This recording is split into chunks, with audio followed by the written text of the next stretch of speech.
habilitarles los micrófonos a todos porque voy a hacer un par de preguntas antes de iniciar. O si ustedes pueden ahí habilitar sus micrófonos para que podamos participar. Y la pregunta es, mañana, ¿qué evento especial tenemos? El del Papa. ¿Cómo? Que mañana es los dirigentes. No, lo del Papa lo trasladaron para octubre. Mañana se celebra la de Israel, que se declara nuevamente una nación, ¿verdad? Sí, sí. ¿Lo pasaron para octubre, sí? Sí, pastor, yo leí por ahí que lo del Papa lo pasaron para octubre, por eso no hay mucha bulla ahorita en los medios. Bueno. Sí, porque se recuerdan todos de que mañana es el aniversario de Israel, ¿va? Cumple sus 72 años. Y coincidentemente el Papa había convocado a todos los líderes religiosos para el día de mañana, porque están planificando no solamente lo del gobierno mundial, parte del gobierno mundial, sino que la reeducación de los niños, que ya va orientado a los propósitos de ellos, ¿verdad? Y era interesante ver qué iba a pasar, pues, porque si algunos líderes de la iglesia cristiana iban a participar ahí en esa reunión, ver qué era lo que iban a exponer ellos ahí, ¿va? Pero gracias, Daniel, por actualizarnos que para mañana ya no va a ser esa reunión, ¿verdad? Sino que se queda para octubre. Siempre tenemos que estar pendientes porque este es un evento trascendental. O sea, hay que estar pendiente de qué va a pasar ahí, ¿verdad? Muy bien.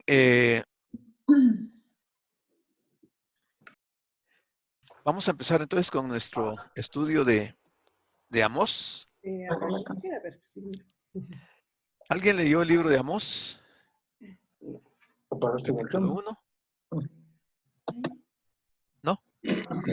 Yo sí le empecé a leerlo, pero hablas cabal sobre el juicio a las naciones. ¿Cómo no? Correcto. Porque Amós es un profeta y entonces definitivamente pues no lo querían porque él siempre, las profecías iban en relación al juicio de las naciones o de los pueblos en ese entonces, ¿verdad? Que era Israel.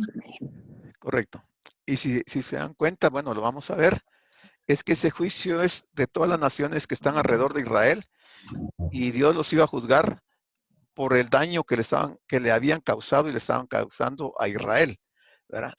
No por otra situación, sino que precisamente por esa situación. Y eso nos recuerda la promesa que Dios le hizo a Abraham, ¿verdad? De que cualquiera que lo bendijera, Dios lo bendeciría, y cualquiera que lo maldijera, Dios lo iba a maldecir. Y cabal, esas naciones alrededor de Israel, que son de las que el profeta nos va a hablar, todas tuvieron que ver con Israel, ¿verdad? Tanto con el reino del norte como con el reino del sur. Pero resaltan algunas cosas interesantes que yo se las quiero comentar. Por ejemplo, dice que este profeta Amós era un campesino, ¿verdad? Un campesino que se dedicaba a pastorear ovejas y otros animales, y llama la atención dos asuntos. Uno es que si él era un campesino, él pertenecía a una clase social muy baja, ¿verdad? Una clase social de pobres. Y el Señor lo escoge para ser un profeta. Y si es una persona campesina, uno pensaría que él no tenía la educación ni los recursos necesarios para poder ser un profeta. Y vamos a analizar eso. Pero también vemos que así como Dios escoge gente tan sencilla como Amós, escoge a otros profetas, como el caso de Isaías. Isaías era familiar del rey Usías, o sea, pertenecía a una clase social muy alta. Igualmente tenía, ¿cómo se llama? El Señor escogió otro profeta como el caso de Daniel. Daniel pertenecía a una clase social muy alta, dice que era príncipe de Israel. Y eran gentes con una preparación interesante. Pero aquí llama la atención porque vamos a hablar de este profeta Amós, que claramente, y él lo confiesa, es muy sencillo, muy honesto para exponer su situación, no se avergüenza, pero tiene una profecía que de veras lo deja a uno asombrado de cómo él se expresa y cómo él recibe de Dios la revelación. Entonces, aquí tenemos Amós. Si pueden apagar sus micrófonos, por favor, los que tengan sus micrófonos encendidos. Amós quiere decir llevador de cargas. Y el mensaje de este libro es básicamente declarar la imparcialidad de Dios, de que Él no tiene favoritos. Mire qué interesante. Una de las cosas importantes que uno encuentra en Amós es que Amós llega a conocer a Dios de una forma extraordinaria. Y vamos a hablar de cuando lleguemos a ese punto, cómo es que él llega a conocer a Dios tan íntimamente que él va a presentar esta profecía. Entonces ese es el mensaje de este libro, declarar la imparcialidad de Dios. Dice Amós, era de Tecoa, era una pequeña vía a 16 kilómetros al sur de Jerusalén. Y profetizó en Betel, donde había un falso templo, y tenían un becerro, y donde al parecer el rey Jeroboam II tenía una de sus residencias. Ya vamos a profundizar más sobre esto. Aquí pueden ver ustedes en el mapa donde está ubicado Tecoa. Aquí está Tecoa y Jerusalén está acá. Por eso decimos que estaba al sur, estaba a 16 kilómetros de Jerusalén. Y él se va a movilizar no solamente yendo a Jerusalén, sino que a Israel, al reino del norte, que el reino del norte estaba mucho más retirado. Y Tecoa tiene algunos antecedentes bíblicos e históricos. Tecoa fue el hogar de Hira. Hira fue uno de los valientes de David. Ahí vivió este israelita, Hira, y esto está en 2 Samuel 23-26. Tecoa fue la residencia de la mujer astuta, así se le conoce, que fue una mujer que Joab la contrató para convencer al rey David de que dejara ingresar a Absalón, que Absalón estaba exiliado. Se recuerdan que Absalón había matado a su medio hermano, al que había violado a su hermana, y entonces se fue huyendo, y David no quería saber nada de Absalón. Entonces Joab emplea a esta mujer para convencer a David de que lo deje entrar. También Tecoa es el hogar del profeta Amós, y los ciudadanos de Tecoa le ayudaron a Nehemías a reconstruir el muro de Jerusalén.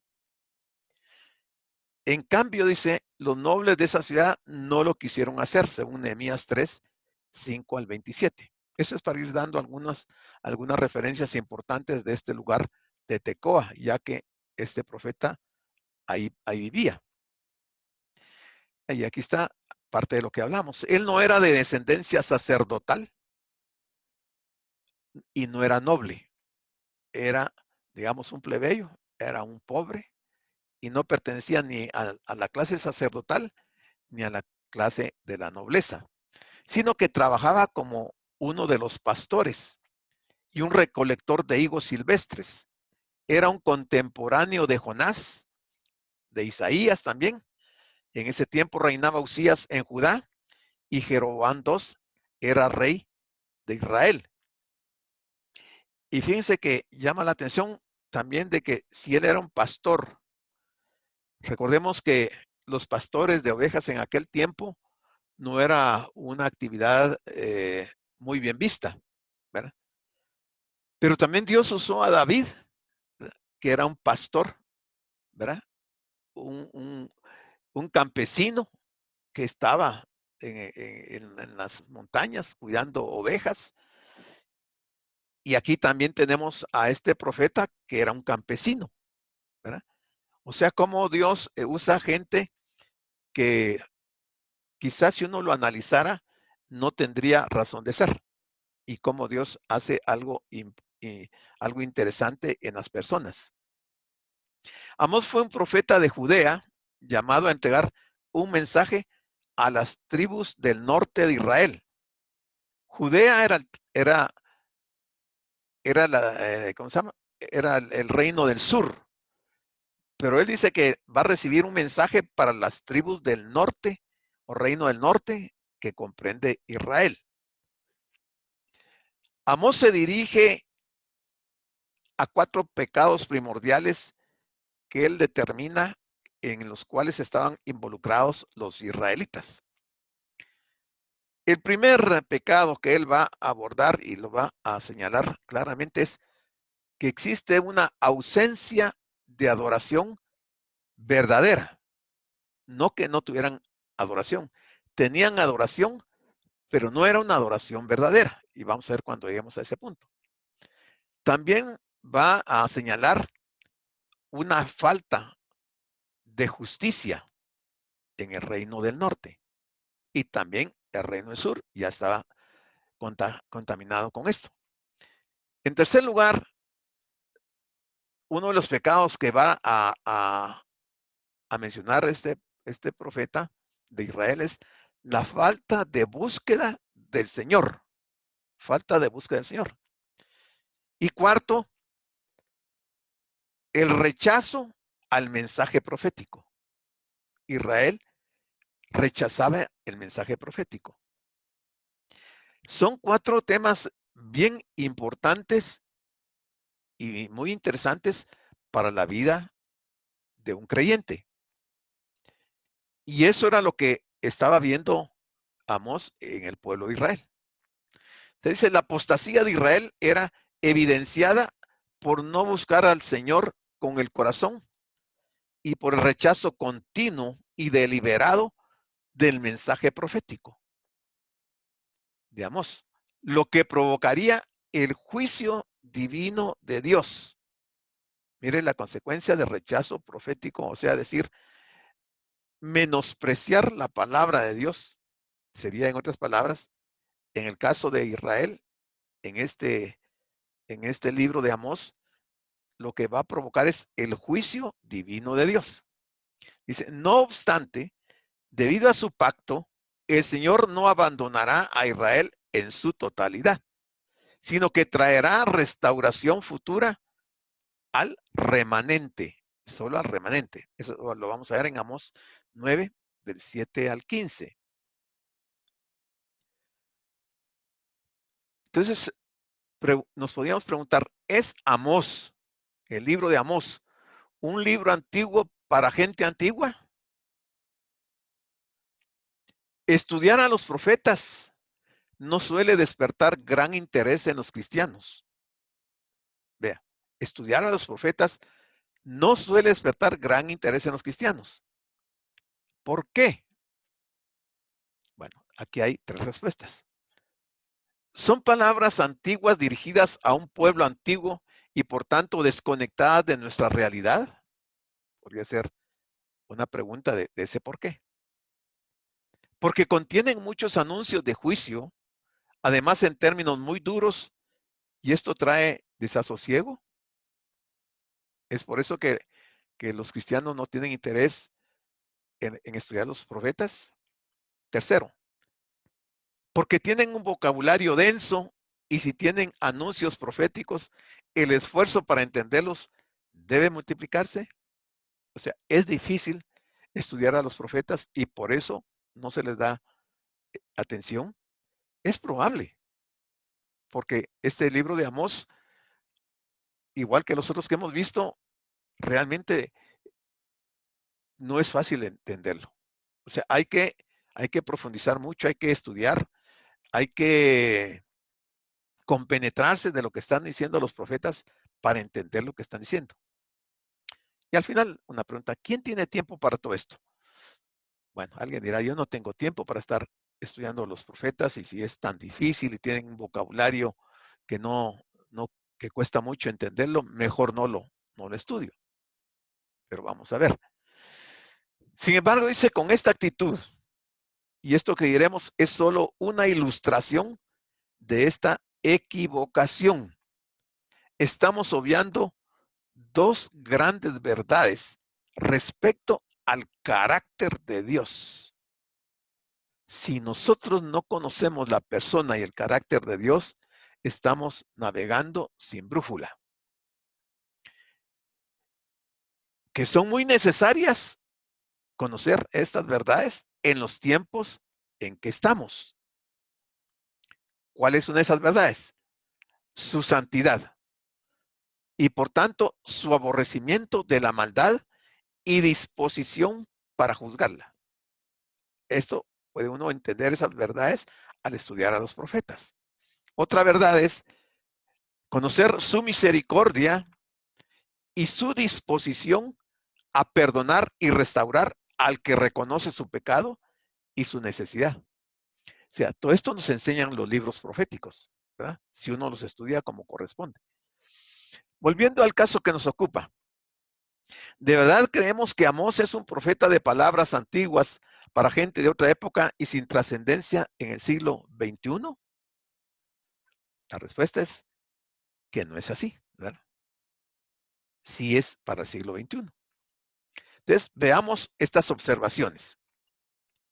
Primero, tenemos y hemos tenido a través de los tiempos siempre una sociedad consumista. La acumulación de riquezas, la ostentación de las mismas, el afán por el lucro fácil y rápido y la explotación del prójimo eran los rasgos más notables de la sociedad que Amós observó y a la que predicó. Eso lo vamos a ver en Amós 3:15. Pero si uno trae esto a nuestro tiempo, aplica 100%. Estamos viviendo en las mismas condiciones. Los ricos eran cada vez más ricos y los trabajadores más pobres. Los jornaleros, los artesanos, los pequeños agricultores, estos veían como cada día que pasaba eran cada vez más pobres. El sistema permitía que se les explotara y engañara impunemente. Y eso es lo que va a tratar mucho, lo que va a tratar en el aspecto de la justicia de Dios, y que el profeta lo va a abordar de una forma bien importante. La segunda parte es una sociedad con una religión vacía de contenido. Para aquel tiempo, es lo que Amós observa. Una sociedad con una religión vacía de contenido. Pero cuando Amós se fija en el conjunto del pueblo, tanto en los unos como en los otros, es decir, en los ricos como los pobres, se encuentra con personas de una gran religiosidad, pero con vacíos, con una religión vacía. Los lugares de culto en ese tiempo eran entre lugares, en Betel, en Beerseba y en Gilgal. En esos lugares dice que estaban llenos de gente. Eran muy escrupulosos con las normas establecidas. Eran generosos con sus deberes religiosos. Tenían un culto muy elaborado, incluso con una música y coros muy cuidadosos, pero que se habían apartado de la revelación divina. Era un culto dedicado a la autosatisfacción. Lo vamos a ver en Amós 4:5. Y sustentado con profesionales de la religión que amaban más su posición que la palabra de Dios, según Amós 7, del 12 al 13. Si ustedes ven, hay un paralelismo con nuestras iglesias, con nuestros miembros y líderes de nuestras iglesias. Y por eso podemos afirmar claramente que el libro de Amós es de actualidad para nuestro tiempo y para nosotros. Dice Amós 7, de 12 al 13. Y Amasías dijo a Amós: vidente, vete, huye a tierra de Judá y come allá tu pan y profetiza allá. Y no profetices más en Betel, porque es santuario rey y capital del reino. Aquí se ve el rechazo total y absoluto al profeta Amós. Y se lo dice a alguien como era Amasías. Entonces respondió Amós y dijo a Amasías: no soy profeta, ni soy hijo de profeta, sino que soy boyero y recojo higos silvestres. La sencillez de este hombre es bien notoria, porque él dice: no soy profeta, pero realmente era profeta, ¿verdad? Y dice que él es boyero. En nuestro lenguaje, nosotros diríamos que él era un bueyero, o sea, un cuidador de bueyes. La palabra correcta es boyero, alguien que cuida bueyes. Y dice: y recojo higos silvestres. Amós no solo está describiendo, vea, Amós no solo está describiendo la condición espiritual del pueblo de Dios en su tiempo, sino también el camino que desde hace mucho tiempo ha escogido la llamada cristiandad. ¿Quién era Amasías? Asústese. Amasías era un sacerdote de Betel, del templo de Betel, que estaba al servicio de Jeroboam, rey de Israel. O sea, era un sacerdote que complacía a Jeroboam. No era un sacerdote legítimo, honesto, que estuviera sirviendo a Dios. ¿Por qué? Porque en Betel era un falso templo. Ahí tenían un becerro de oro y era a lo que ellos adoraban. Y por eso Amasías le dice al profeta Amós que se vaya a Judá, que no profetice ahí con ellos. Lo están echando, lo están sacando de ese lugar. Aquí está, boyero, persona que tiene por oficio cuidar o conducir bueyes. Tercero, era una sociedad inmoral y decadente. Por otro lado, tenemos las normas morales, que las normas morales se habían desmoronado. De nuevo, un mal que afectaba tanto a los ricos como a los pobres, a los gobernantes como a los gobernados. Y esto sin olvidar que los que están en eminencia tienen mayor responsabilidad. Observemos cómo las palabras de juicio de Amós 5, del 1 al 4, abarcan a todos sin excepción. Despreciaban la autoridad y el derecho. Amós 5, 10 al 12, algunas frases nada más dice: y ellos aborrecieron al reprensor en la puerta de la ciudad, y al que hablaba lo recto abominaron. Muy parecido a nuestros sistemas del día de hoy, nuestros sistemas religiosos. Ve, las normas públicas de moralidad estaban en decadencia. El adulterio y la fornicación estaban justificados. Las transgresiones y el engaño eran tolerados. Dice Amós 2:7. Y el hijo y su padre, mire, el Amós 2:7. Y el hijo y su padre se llegan a la misma joven, profanando mi santo nombre. Eso da pena y aparece en la Biblia. El hijo y el padre se llegan a la misma joven. O sea, se está hablando en sentido sexual. Están, tanto el padre como el hijo están usando a la misma joven. Y cuando lleguemos al capítulo 2, vamos a aclarar esta parte. Amós 5:2 dice: porque yo sé de vuestras muchas rebeliones y de vuestros grandes pecados. Sé que afligís al justo y recibís cohecho, y en los tribunales hacéis perder su causa a los pobres. A la vista de lo expuesto, hemos de concluir que pasar por alto los profetas, y en nuestro caso al profeta Amós, no parece una decisión sabia. Vea cómo esta parte de la violación de la justicia, no había justicia, ¿verdad? Se acomodaba la justicia, es lo que estamos viviendo también. Es exactamente eso. No digo que generalmente, Pero la mayor parte de jueces están metidos en este problema. De alguna manera es desechar la amonestación de Dios. O sea, no estudiar los profetas es desechar la amonestación de Dios. Y ya aquí el Señor en 5:12 está diciendo, yo sé de vuestras muchas rebeliones y de vuestros grandes pecados. Sé que afligís al justo y recibís cohecho, y en los tribunales hacéis perder su causa a los pobres.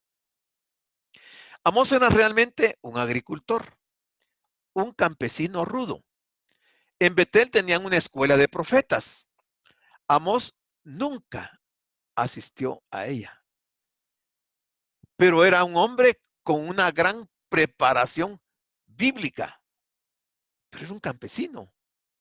Y dice, un campesino rudo, pero tenía una preparación bíblica impresionante.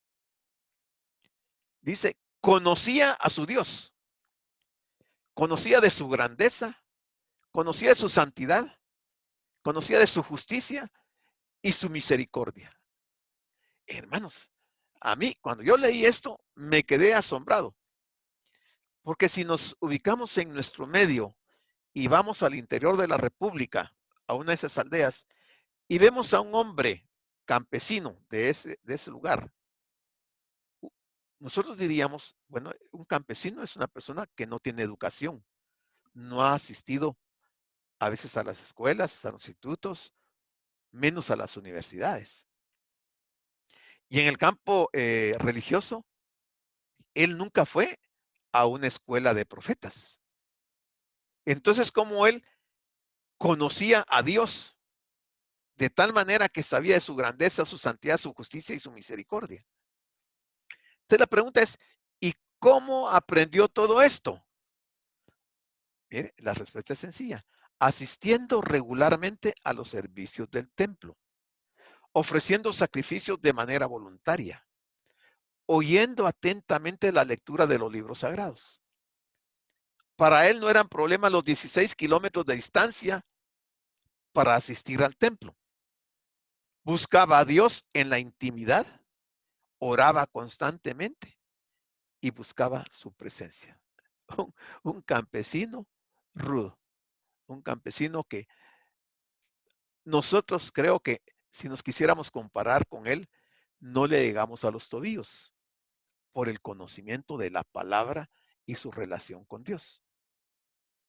Y fue precisamente a Betel a donde llegó este predicador rural, este profeta de Dios, con un mensaje extraño, diferente al de cualquier otro profeta. Si ustedes comparan al profeta Amós, pero no se parece en nada a los mensajes de otros profetas. Es totalmente diferente. La forma de vestir de Amós no encajaba con el estilo que se llevaba en Betel. Y tampoco su mensaje no encajaba. Él no pronunció la clase de mensaje que aquellas personas estaban acostumbradas a escuchar. Si Amasías era un sacerdote del templo en Betel y era una persona con una preparación, digamos, escritural interesante, los mensajes que Amasías podía predicarle al rey y a los que asistían a ese templo eran mensajes probablemente sin ningún contenido bíblico. O sea que él se adaptaba a las necesidades de sus oyentes para entretenerlos y tenerlos también ocupados con asuntos que en nada tenía que ver con lo que Dios demandaba, ni con la ley de Dios, ni con los mandamientos de Dios. O sea, ajenos totalmente a eso. Pero Amós sí llegó con un mensaje, por eso dice un mensaje diferente. Y eso causó que Amasías lo rechazara y le dijera que se regresara a Jerusalén. ¿Cómo aprovechamos las diferentes oportunidades que Dios nos da para congregarnos? Esa podría ser una pregunta también para nosotros. Si vamos a Hechos 2:42, nos dice, y perseveraban en la doctrina de los apóstoles, en la comunión unos con otros, en el partimiento del pan y en las oraciones. perseveraban. Si vamos a Hechos 10:25, Hebreos 10:25, dice, no dejando de congregarnos como algunos tienen por costumbre, sino exhortándonos, y tanto más cuando veis que aquel día se acerca. Y cuando no estamos en el templo junto con los hermanos, la pregunta es, ¿cuánta importancia damos a la lectura y el estudio de la palabra? Cada uno responda. ¿Cuánta importancia damos a la lectura y el estudio de la palabra cuando no estamos en el templo con los hermanos? ¿Cómo usamos nuestro tiempo libre? Amós, igual que nosotros, vivía inmerso en el mundo, pero sin dejarse arrastrar por él. Podríamos decir que no era un creyente mundano. Marcó una diferencia, pero a la vista de qué clase de persona era él. Bueno, entonces vamos a ver cómo se bosqueja este libro de Amós, y es interesante. Y aquí tenemos ya algunas cosas importantes que las vamos a ver. Primero tenemos una introducción en Amós 1:1. Segundo, vamos a ver los juicios de Dios, y habla del rugido del león, de los capítulos del 1 versículo 2 al 2:16. Juicios para algunas ciudades vecinas. Dice, contra las naciones vecinas, del 1:2 hasta el 2:3. Juicio contra Damasco, Amós 1:3. Juicio contra Filistea, Amós 1:6. Juicio contra Tiro, Amós 1:9. Juicio contra Edom, Amós 1:11. Juicio contra Amón, Amós 1:13. Juicio contra Moab, Amós 2:1. Tenemos 1, 2, 3, 4, 5, 6. 6 naciones a las cuales el Señor les va a advertir el juicio que se cierne sobre ellas. Y eso nos confirma que Dios no solamente trata con su pueblo. Dios, como hemos repetido varias veces, Dios es el gobernador universal. Él gobierna universalmente. De manera que Él no está ajeno a lo que está pasando con todas las naciones. Porque en este caso tenemos aquí 6 naciones que no son Israel y que las va a juzgar. Bueno, segundo punto. Contra el pueblo de Dios, ¿qué nos va a decir Amós? Juicio contra Judá, Amós 2:4. Juicio contra Israel, o sea, reino del sur y reino del norte. O sea, no se escapa Israel también del juicio de Dios. Tercero, vamos a encontrar algunos discursos de Amós. Está del capítulo 3 al 5. Y dice, el primer discurso está en Amós 3:1. En este primer discurso dice que a mayor privilegio, mayor responsabilidad. El pecado necesariamente trae castigo. Ese va a ser parte del discurso. El juicio contra Samaria, Amós 3:9. Tenemos un segundo discurso. Lo vamos a encontrar en Amós 4 del 1 al 13. En ese segundo discurso vamos a ver el juicio contra las mujeres ricas de Samaria. Va a ser interesante ver qué tenía Dios en contra de las mujeres de recursos en Samaria. La paciencia de Dios para con su pueblo Israel, Amós 4:4. Tercer discurso, Amós 5 hasta Amós 6. Aquí vamos a encontrar un canto fúnebre por la joven nación de Israel, Amós 5. Vamos a ver en este discurso algo respecto a Betel, y dice que Dios produce cambios. No solo en Betel, sino que en Berseba, o sea, donde habían templos. En Berseba va a tratar el asunto de la falsa seguridad. Y en Gilgal va a tratar el ceremonialismo que no puede salvar. O sea, solo eran puro ceremoniosas las reuniones en esos templos. En el caso de el enemigo del pueblo, vamos a ver que el orgullo es el enemigo del pueblo de Israel, y está en Amós 6, y que es para nosotros también. Las lecciones de la historia, las vamos a ver aquí también en este tercer discurso, donde vamos a ver una breve recopilación de todo lo que es el libro. Luego vamos a ver las visiones de Amós, capítulo 7 al 9. Vamos a ver la visión de las langostas, la visión del fuego, la visión de la plomada, la visión de un paréntesis histórico, la visión del canastillo de fruta de verano, la visión del altar y por último, las palabras de esperanza en Amós 9 del 11 al 15. Si ven, son 7 visiones que recibió Amós en este libro. Entonces entremos ya al libro. Amós 1:1. Dice, las palabras de Amós.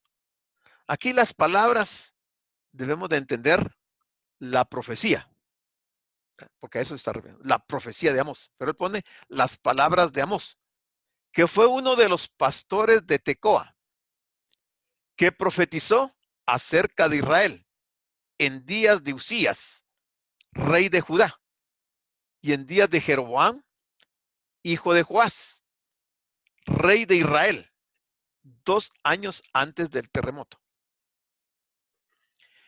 A mí me llamó mucho la atención de que Amós haya profetizado en Israel en los días del rey Usías. ¿Ustedes se recuerdan cuál de los profetas era familiar del rey Usías y que vivía en el palacio con el rey? Habilitan su micrófono y me responden, quien quiera hacerlo. ¿Cuál de los profetas vivió en tiempos de Usías y profetizó? Isaías. ¿Cómo? Isaías. Isaías, correcto. Entonces, si Isaías era un profeta y estaba en el palacio con el rey Usías, ¿por qué Amós va a profetizar a Israel? O sea, ¿no era suficiente Isaías? Por supuesto. Pero Amós va a tocar temas que son un poco diferentes a los temas que toca el profeta Isaías. Podríamos decir que Amós e Isaías se complementan en cuanto a la profecía para el pueblo de Israel. Pero lo que se debe de notar aquí es el interés de Dios en mandarle al pueblo de Israel diferentes profetas para anunciarles, en este caso, juicios por la conducta de los israelitas, que ya vimos que había mucha inmoralidad, no había justicia y había muchas situaciones que tenían que ser, que Dios las estaba observando y tenía que decírselas al pueblo de Israel para ver que cambiaran, de que cambiaran. Bueno, Usías había cometido el pecado de usurpar las funciones exclusivas de un sacerdote. Ay, esto lo pone uno a que pensar en los días actuales de lo que sucede en muchas iglesias. Hay personas que usurpan funciones de otros que tienen un llamado y causan tanto problema que algunas congregaciones se destruyen por una situación de estas. En 2 Crónicas 26:16 dice, mas cuando ya era fuerte, Usías, su corazón se enalteció para su ruina. Ya era fuerte y su corazón se enalteció, o sea, se puso orgulloso para su propia ruina, porque se rebeló contra Jehová su Dios. ¿Y cuál fue la rebelión? Entró en el templo de Jehová para quemar incienso en el altar del incienso.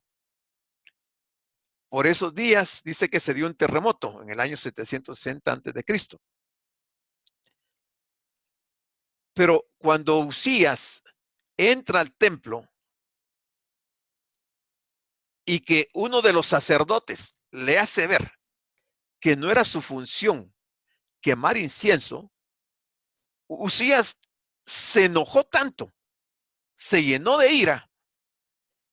No dice la Biblia que el rey le haya dicho algunas palabras fuera del orden. Quizás se las dijo. Pero en ese momento, a Usías le brotó la lepra en la cara. Cuando los sacerdotes, que eran como 80 sacerdotes, ven a Usías con lepra dentro del templo, lo tuvieron que sacar rápidamente antes que Dios lo matara. Porque estaba inmundo y no podía estar en esas condiciones dentro del templo. Además, que ya había cometido una falta terrible. Usías murió leproso. Nunca Dios le curó la lepra. Su pecado era haber entrado al templo a quemar incienso. Parecía una buena actitud de Usías, pero no era él el llamado para eso. Zacarías 14:5 también nos dice, y huiréis al valle de los montes, porque el valle de los montes llegará hasta Asal. Huiréis de la manera que huisteis por causa del terremoto en los días de Usías, rey de Judá. Y vendrá Jehová mi Dios y con él todos los santos. Aquí estamos viendo que lo del terremoto fue algo que realmente ocurrió, porque lo menciona acá en el Segunda de Crónicas y lo menciona también Zacarías. De Amós también se nos dice, qué interesante, que fue uno de los pastores de Tecoa, o sea, en el sentido literal de un trabajo secular. Cuando se habla de pastor, se está refiriendo a cabras y ovejas. Pero cuando habla de boyero, indica que cuidaba ganado mayor, o sea, vacas y bueyes. Eso era lo que era este profeta, la función que él desarrollaba. También dice él que recogía higos silvestres. Los higos silvestres se refieren al fruto del sicómoro, una especie de higuera. Crecen en racimo y son algo más pequeños que los higos que conocemos. Eran muy apreciados por la gente más humilde. Necesitaban ser picados varios días antes de su recolección a fin de que maduraran y así fueran comestibles, según Amós 7:14. Algunos piensan que Amós era un hombre de cierta posición social. Pudiera ser que tuviera algunos animales propios o algún terreno para cultivar, pero el texto nos hace pensar en un hombre trabajador y de condición humilde. O sea, este es un comentario de un autor que cree que Amós tenía su terrenito y tenía su propio ganado. Pero todo el desarrollo del libro resalta de que Amós era un hombre trabajador y de condición humilde. Trabajaba la tierra, o sea, era un campesino. ¿Se recuerdan ustedes del profeta Eliseo? ¿Qué actividad tenía él antes de ser profeta? Conecte su micrófono. Araba la tierra. Araba la tierra, correcto. Trabajaba la tierra, correcto. Y entonces, veamos cómo el Señor está escogiendo profetas de gente sencilla que está trabajando la tierra. El caso de Eliseo es diferente al caso de Amós, porque Eliseo sí tenía su propia tierra y tenía sus propios bueyes, pero en el caso de Amós, no. Él era simplemente un trabajador. Mire esto, sin importar la condición social o académica, para Dios lo importante es la disposición del corazón. Un corazón quebrantado que depende de él y está dispuesto a obedecer. Este es el hombre o mujer que Dios usa. No importa la condición social, no importa la condición académica. Lo importante es tener un corazón quebrantado y querer depender de Dios, dispuesto a obedecer. Esa es la clase de personas que Dios va a usar. Entonces, este privilegio puede ser para cualquier tipo de persona. No importa para Dios, no importa su condición social. Lo que importa es esto, el corazón. Es cierto que a lo largo de la historia, ¿vea? A lo largo de la historia, Dios ha utilizado y utiliza personas empresarias o de cierta posición social o con prestigio académico, pero que primero han sabido reconocer su pequeñez ante Dios y su necesidad. O sea, si encajamos en esto, no importa si tenemos o no tenemos, si somos de una clase social alta o baja, no importa las capacidades que cada uno tenga, hablando en sentido secular o, o de estudios. Lo que importa es que reconozcamos que somos muy pequeños ante Dios y que tenemos necesidad de Dios. Y la, y la Biblia nos relata casos como Abraham, como Job, ¿verdad? Patriarcas con un capital extraordinario, pero que se sometieron a Dios. O sea, gente de demasiado dinero. Podríamos mencionar Salomón, el rey David, pero tenemos a gentes como Amós también, gente sencillísima, ¿verdad?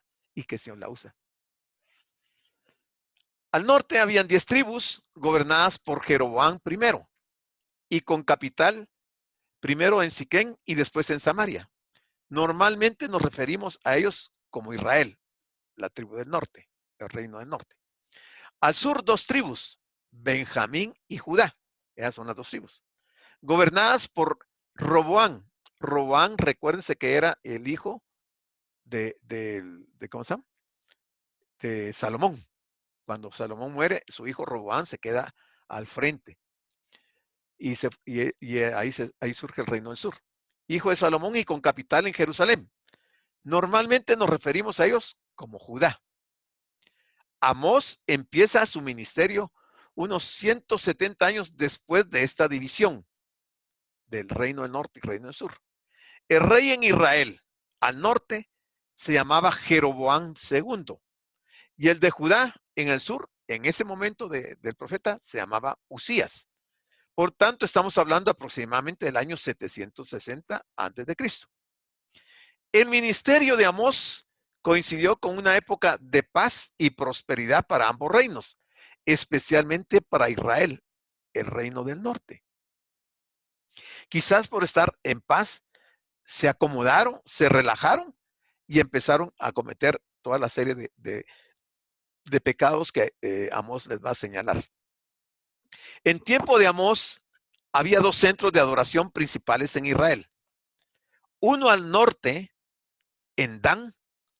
Se recuerdan que en las genealogías vimos que Adán se le excluye en Apocalipsis, ya no aparece Dan, y era porque ellos se entregaron a la idolatría en este templo de Betel. Y otro al sur, en Betel, los cuales trataban de rivalizar con Jerusalén y cada uno con un becerro de oro. O sea, adoraban a un becerro de oro. Tenían sus propios sacerdotes, no eran de la clase de los levitas. Era gente que usurpó esa función de sacerdocio. Su propio sistema de sacrificios, ellos tenían sus propios sistemas de sacrificios, no se basaron en lo que Dios había establecido, obviamente. Eso lo vemos en 1 Reyes 12:28. El colmo fue que terminaron asimilando las costumbres de los cultos a Baal, los israelitas, incluyendo la prostitución sagrada de hombres y mujeres, e incluso el sacrificio de niños, llegando a considerar a Dios como un ídolo más. Mire qué terrible la condición espiritual de los israelitas, tanto del norte como del sur, en tiempos del profeta Amós. Amós 1:2. Dijo, aquí es Amós, dijo, Jehová rugirá desde Sión. Jehová rugirá desde Sión y dará su voz desde Jerusalén. Y los campos de los pastores se enlutarán y se secará la cumbre del Carmelo. Cuando hay luto, quiere decir que hay muerte. Si va a haber muerte en los campos de los pastores, si se va a secar la cumbre del Carmelo, ¿por qué razón va a ocurrir eso? Y aquí dice Amos, porque Jehová rugirá desde Sión. Y vamos a ver a qué se refiere cuando está hablando de rugir. Todos sabemos que solo los leones rugen. Pero aquí hay figuras interesantes. El león ruge cuando se abalanza sobre su víctima. Cuando está a punto de caerle encima a su víctima, el león ruge. Entonces la figura que está usando aquí Amós es la de un león diciendo que Jehová está listo para atacar, para hacer juicio. Esta expresión es en muchas maneras un lenguaje muy figurativo y elocuente. Recordemos que el profeta Joel también usó la misma expresión. Sugiere el rugido del león cuando se abalanza sobre su presa. Realmente, esta fue una forma llamativa de comenzar su mensaje. Nos habló del juicio de Dios que vendría sobre las naciones vecinas de Israel. Aquí hay un cambio de la forma en que Dios actuaba normalmente. Casi siempre el juicio empezaba por Israel y después a las naciones vecinas. Aquí cambia el orden. Aquí el orden del juicio es primero a las naciones vecinas y después a Israel. Y los campos de los pastores se enlutarán y se secará la cumbre del Carmelo. Aparentemente vendría una sequía y hambre, una hambruna que afectaría a toda la tierra. El profeta anunció que vendría una sequía tan severa que el hermoso monte Carmelo se secaría. Anunciado con anticipación al pueblo de Israel. Rugirá, aquí su ira iba dirigida ante todo hacia Israel. Amós fue un pastor de ovejas y con gran valor advirtió al rebaño de Dios que estaba en peligro inminente a causa de un león rugiente que resultó ser el pastor principal del rebaño. Amós nos va a decir en el capítulo 3, versículo 8. Si el león ruge, ¿quién no temerá? Si habla Jehová el Señor, ¿quién no profetizará? Carmelo, conocido por sus árboles frondosos y sus jardines exuberantes. Carmelo significa fertilidad o tierra de jardín.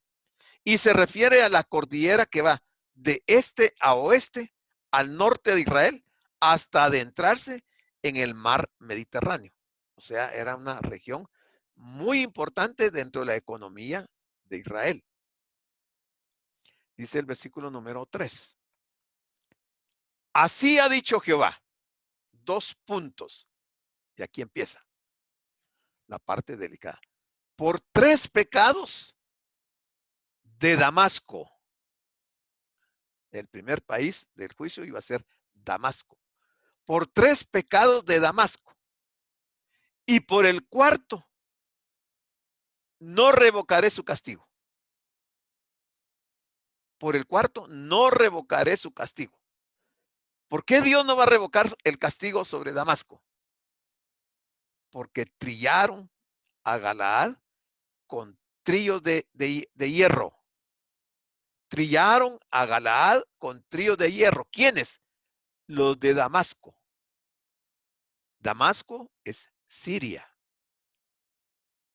Siria atacó a Israel, en este caso a Galaad, que estaba más al norte, y le fue fácil dominarlos. Y la forma de matarlos fue trillándolos con trillos de hierro. Aquí comenzamos una sección de esta profecía que trató sobre los juicios de Dios sobre las naciones vecinas de Israel, aquellas naciones que la rodeaban. Ya dijimos que el profeta Amós tenía una concepción mundial y global. En este sentido diremos que la palabra de Dios, incluso el Antiguo Testamento, nos muestra que Dios no solo es Dios de la nación de Israel, sino que también es el Dios de todas las naciones de la tierra. Y Dios juzga a las naciones. Y el ejemplo lo tenemos acá.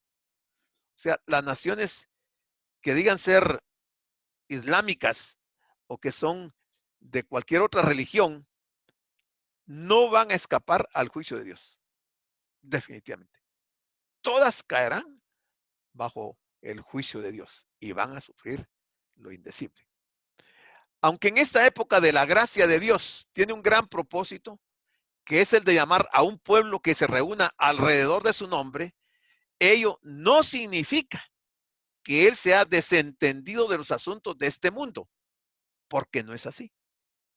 Él sabe lo que está pasando en Estados Unidos, en Rusia, en Alemania, en Francia, en el África, en la China. No importa dónde estén las personas, Dios no se ha desentendido de esos asuntos. Y este libro de Amós tiene un gran mensaje. La primera nación considerada en esta profecía fue Siria, nación de la cual Damasco era su capital. Amós, en vez de mencionar un número determinado de pecados, podía haber dicho por muchos pecados, pero dice por 3 pecados. Y por el cuarto, ¿va? Dice, no revocará su juicio. Entonces él pudo haber dicho muchos pecados, pero fíjense que leyendo un poco más, dice que este Amós, a pesar de ser un campesino, su libro está redactado con mucho contenido poético. Y ahí es donde a mí me asombraba mucho, porque si era un hombre campesino, brusco, ¿de dónde él sabía poesía? ¿De dónde él conocía las situaciones a nivel mundial? ¿Cómo él conocía tanto de Dios y conocía los escritos? Entonces dice, fue una forma de decir que la copa de la maldad de ellos estaba llena y nada podía detener entonces el castigo de Dios que se aproximaba. En lugar de decir por muchos pecados, eso que dice por 3 pecados y aún por el cuarto, se está refiriendo a eso, que nada iba a detener porque la copa de maldad de ellos estaba llena.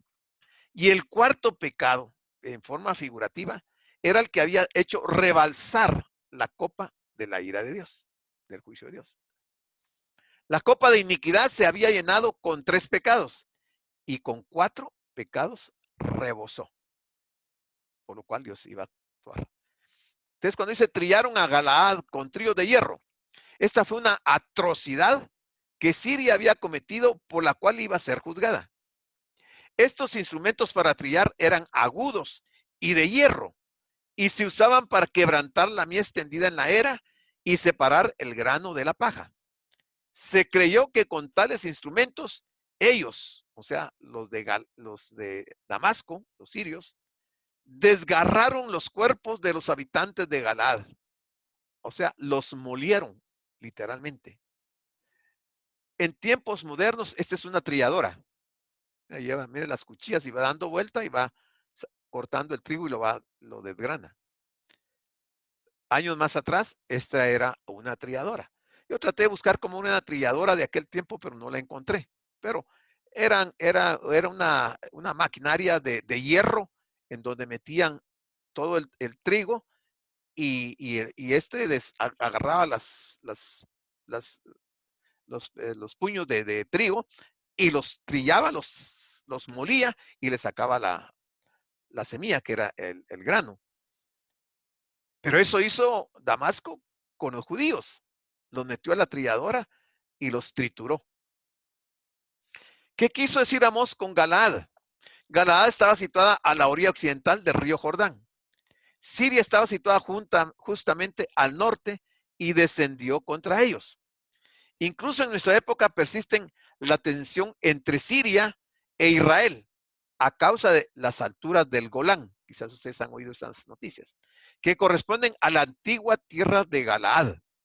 En aquellos tiempos, aquella nación del norte se acercó para atacar a los israelitas y los destruyó literalmente de la forma en que hemos descrito. En este pasaje el profeta dijo que Dios iba a juzgarlos por su crueldad y brutalidad de matar a los israelitas de Galaad. Te estamos hablando de Damasco, que es Siria.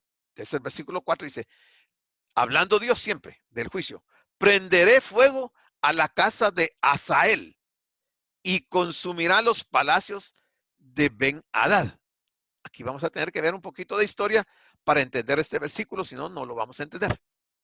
Cuando Amós habló primero en Betel, el santuario rey, indicando que Dios iba a juzgar a estas 6 naciones: Siria, Filistea, Fenicia, Edom, Amón y Moab.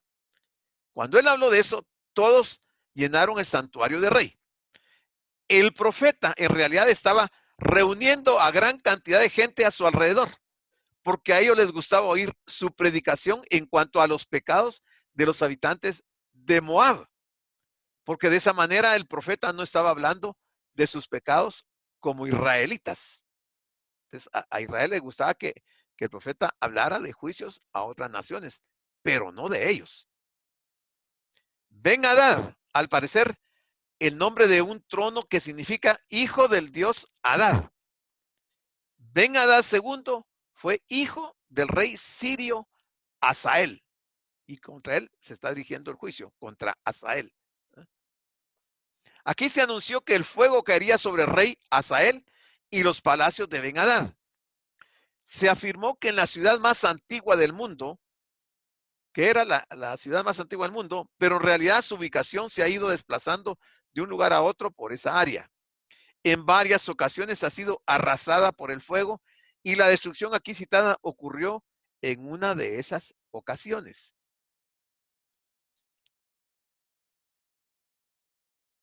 Versículo 5. Hablando siempre de Damasco, dice, y quebraré los cerrojos de Damasco. Recuérdense que en aquel tiempo las ciudades estaban rodeadas de un muro con grandes portones y ahí ponían cerrojos para que nadie pudiera penetrar. Pero Dios le dice que él iba a quebrar los cerrojos de Damasco y que iba a destruir a los moradores del valle de Abén y los gobernadores de Bet-Edén, y el pueblo de Siria sería transportado a Kir, dice Jehová. O sea, aquí está anunciando que también el pueblo de Siria, o sea, Damasco, iba a ser llevado cautivo por el imperio asirio y lo iban a llevar a Kir. Y así se lo dijo el Señor. Valle de Abén significa valle de maldad y puede referirse a Baal-Bek, el centro para la adoración del sol, ubicado al norte de Damasco. Mire, todo va en relación a la idolatría. Bet-Edén quiere decir casa de placer. Estaba ubicado en Siria Oriental, al otro lado del Éufrates. Kir, al parecer, fue un lugar de origen de los sirios, una región a la que fueron exiliados más tarde. Según 2 Reyes 16:9, se desconoce hoy en día su ubicación. Si hoy uno viaja a Beirut, de Beirut a Damasco, pasa por un lugar llamado Baal-Bek, citado en la llanura de Abén. ¿Dónde es Beirut? Habilite su micrófono. ¿Dónde es Beirut? Tal del Líbano. Exacto. Es la capital del Líbano. Gracias, hermano Walter. Entonces, si hoy uno viaja del Líbano a Damasco, o sea, desde la capital del Líbano, que es Beirut, pasa por un lugar llamado Baal-Bek, situado en la llanura de Abén. Las ruinas que ahí pueden contemplarse son espectaculares. Más adelante, los romanos trataron de colonizar el lugar porque en aquella época constituía un paisaje hermoso. Las ruinas del templo ahí situado dan testimonio de las construcciones de aquel tiempo, pero Baal-Bek fue construida y la mayoría de su población ya no se encuentra en la zona. Aquí está el mapa. Aquí está Beirut, mire, la capital del Líbano. En esa región es a donde el Señor está hablando que Siria iba a ser transportado, iba a ser llevado cautivo. El pueblo de Siria será transportado a Kir. Esta frase significa que ellos serían llevados cautivos por los asirios, no por los sirios. los asirios. Kir era una provincia del imperio asirio. Otra pregunta, vamos a ver si el hermano Walter se recuerda. ¿Dónde está el imperio asirio? En Babilonia, que es Irak, Irán. Irak, Irán. Irak. Vamos Ajá. bien, falta. Es el Líbano, es Irak, es Irán, es Siria y es Turquía. Es Turquía, sí. Son seis naciones. O sea, aquí están, mire. Aquí está el Líbano, aquí está Siria, aquí está Turquía, aquí está Irak y aquí está Irán. Todo esto era el imperio asirio. Y entonces ese imperio asirio se llevó a Damasco, que era Siria, se lo llevó cautivo. Porque en ese tiempo este era todo el imperio. Porque uno confunde Siria con Asiria. Aquí está. Asiria controlaba un territorio que hoy son en todo o en parte de los países de Siria, el Líbano, Turquía, Irak e Irán. 5 países. Ese era el imperio asirio. El imperio asirio se llevó cautivo al reino del norte. El reino del norte es Israel con 10 tribus. Este imperio asirio fue quien se lo llevó unos años antes de que el imperio del sur fuera llevado cautivo por Babilonia. Pero la profecía ya lo decía claramente. No quisieron atender la profecía. No atendieron a Amós. Menospreciaron la palabra de Dios. Pero Dios se los estaba advirtiendo. Les estaba diciendo para que cambiaran sus actitudes. 1:6. Sigue diciendo, así ha dicho Jehová, por 3 pecados de Gaza y por el cuarto, mire, usa las mismas expresiones. No revocaré su castigo porque llevó cautivo a todo un pueblo para entregarlo a Edom. Aquí el juicio es para Gaza. ¿Y por qué Dios no va a revocar el castigo de Gaza? Porque llevó cautivo a todo un pueblo para entregarlo a Edom. Gaza son los filisteos. ¿Quién era Edom? Los edomitas, ¿quiénes eran? ¿Ah? Descendiente de Saúl. Descendientes de Saúl. de Saúl, perfecto. Los descendientes de Saúl. O sea, eran medios hermanos con Israel. Y entonces los filisteos llevaron a los israelitas y los llevaron cautivos y los entregaron a Edom. Y se recuerdan lo que vimos que Edom hizo con Israel, ¿verdad? Se recuerdan que vimos como 6 o 7 expresiones de no, ¿cómo era? No debiste haber hecho, algo así decía, ¿verdad? Que lo que Edom hizo con Israel. Y aquí se lo estaba señalando el Señor. Aquí está Israel, aquí está Gaza. En este siguiente se ve mucho mejor. Aquí está la franja de Gaza, mire, todo esto que está aquí en verde, esa es la franja de Gaza. O sea, los filisteos, ¿verdad? Y entonces aquí el juicio es contra los filisteos. Gaza se encontraba en Filistea, así que esta cita se refería a ese imperio. El juicio contra los filisteos se debió a que estaban haciendo esclavos. Los filisteos tomaron a un cierto número de esclavos israelitas y los vendieron al pueblo de Edom y a Fenicia. Los fenicios, que eran grandes comerciantes, a su vez, los vendieron como prisioneros de guerra para que fueran esclavos, enviándolos por todo el mar Mediterráneo. Debido a esta situación, Dios dijo que iba a juzgar a Filistea. Y se dan cuenta, nuevamente, el juicio de estas naciones es en relación al daño que le han causado a Israel. Es muy interesante observar lo que está sucediendo hoy con la zona de Gaza, ya que está situada en la zona árabe, pero bajo el control de Israel. Y es un territorio que está enfrentando graves problemas e inestabilidad. Sin embargo, Asdod y Escalón aún están en Israel. Gaza fue la ciudad mercantil más prominente de Filistea, con una ubicación ideal entre Egipto e Israel. Bueno, nos vamos a quedar aquí, son las 8:15, para ir adaptando lo que habíamos dicho. Y seguimos en la siguiente.